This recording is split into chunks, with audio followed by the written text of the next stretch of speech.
Muito bem. Então agora a gente vai trabalhar essa sanação interior.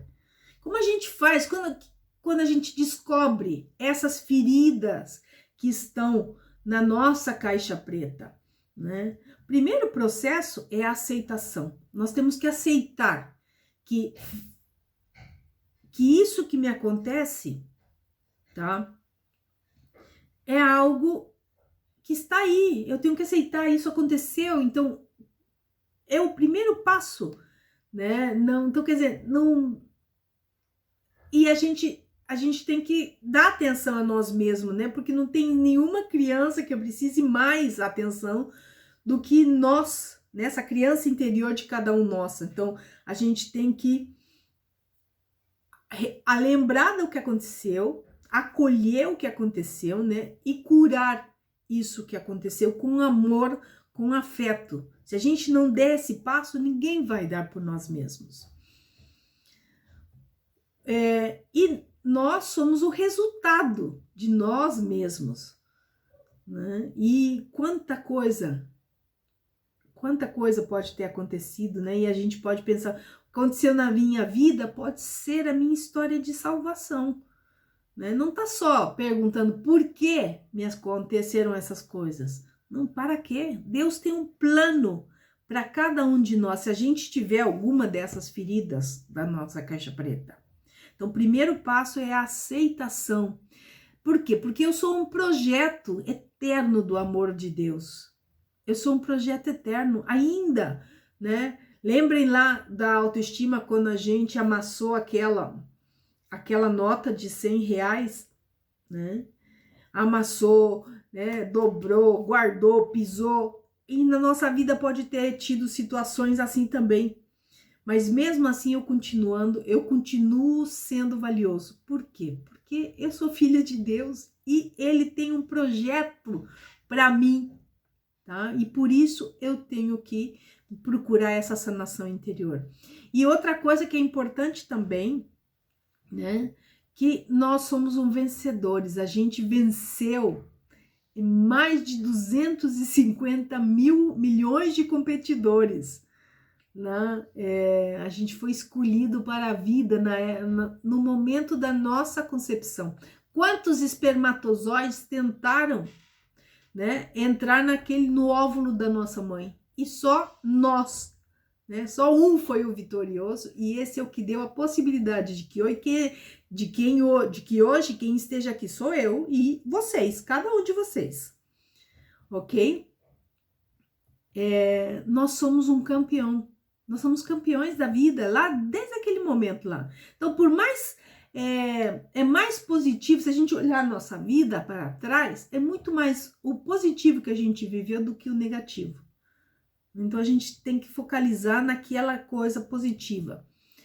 E quem não aceita a sua história não vai avançar na vida. Então, o primeiro passo para nossa sanação é aceitar a nossa história.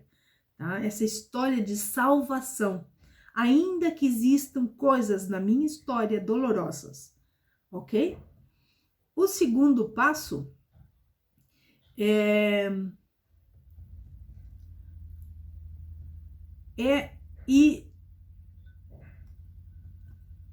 o perdão. Nós temos que perdoar aquilo que aconteceu na nossa história, seja perdoar outras pessoas ou perdoar nós mesmos, né? Então, quer dizer, quem não perdoa pode ficar doente. E o perdão não é um sentimento. Muita gente diz, não, eu não posso perdoar a minha mãe porque ela não queria me ter, eu não posso perdoar o meu pai porque ele fez isso quando eu era criança, eu não posso perdoar os meus amiguinhos da escola porque me chamavam de gordinho, de 4 olhos. O perdão não é um sentimento, o perdão é uma decisão. É uma decisão, eu decido perdoar e aí eu vou pedir ajuda a Deus para perdoar, né? Então, Deus também é exigente no perdão, mas ele perdoa as nossas ofensas, né? Lembrem lá do Pai Nosso, perdoa as nossas ofensas como nós perdoamos aqueles que nos ofendem. A gente tem que viver isso no dia a dia, e principalmente com relação à nossa história. E o perdão, ele deve ser explícito, a gente deve falar para as pessoas, olha, eu te perdoo. Tá? Ainda que a pessoa não entenda por que você está perdoando ela. E a gente pode perdoar também as pessoas que são ausentes ou falecidos. Basta a gente colocar em oração esse perdão, né? E se liberar, né? Daquilo que nos ata. Então, perdoe-se também reconhecendo a sua própria culpa e buscando o perdão de Deus. E muitas vezes, o perdão mais difícil é o perdão a nós mesmos, né? E aí a gente precisa, vamos colocar o joelho no chão e pedir para Deus nos perdoar, né? Principalmente esses momentos difíceis da nossa vida, esses momentos que a gente não sabe como enfrentar. Tá? E uma pessoa que cometeu aborto também, ela vai ser uma das coisas, pode ser difícil de perdoar, mas ela pode, né? Uma pessoa que faz o aborto, ela pode pedir a Deus, né? Que proteja esse bebê que não nasceu, né? E perdoe ela pelo que fez, tá? E a cura para o aborto, e ele comenta no livro vários exemplos disso, ok? E por quê? Porque Jesus é um pai amoroso. E aí vem o terceiro passo, que a gente vai fazer? Além, a gente vai aceitar, a gente vai perdoar a nossa própria história e pessoas relacionadas com essa ferida que a gente tem. E o terceiro passo é pedir que Deus nos cure. Colocar em oração, né? Colocar em oração para que Ele nos cure. E essa oração, ela deve ser confiante e perseverante, né? Cada dia eu peço para Deus que me libere dessa dor e que me cure, né? E a Eucaristia, ela pode ser esse espaço, né, de cura privilegiado. Naquele momento que a gente recebe a Cristo na hóstia, né, a Cristo vivo ali, né, como a gente também se compenetrar e pedir que Deus nos cure nesse momento. Seja dessas feridas que estão relacionadas com a nossa caixa preta ou com outras coisas da nossa vida, né?